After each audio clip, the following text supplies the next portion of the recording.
যতগুলি সম্প্রদায় আছে প্রত্যেকটি পূর্ণতার দিকে নিয়ে যাওয়ার একটা সাধন বা পদ্ধতি, কিন্তু সেটাই সম্পূর্ণ নয়।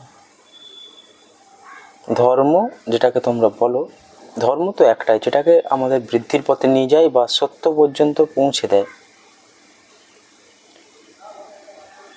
কিন্তু বাকি যত সম্প্রদায় আছে এই সব কিছু হচ্ছে মনকে শান্ত করার উপায়।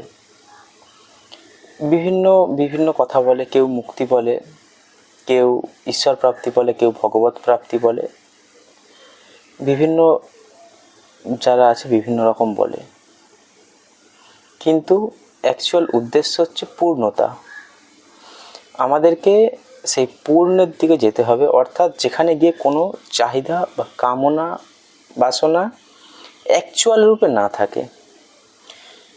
মনের যে ভাবনা সেটা থাকবে, কারণ যখন তুমি সত্যিকারের মনকে দেখে নেবে, মনের পিছনের অস্তিত্বকে দেখে নেবে, তখন তুমি বুঝে যাবে যে অ্যাকচুয়াল যেটা আছে সেটা সম্পূর্ণরূপে অনিত্য বলা যেতে পারে,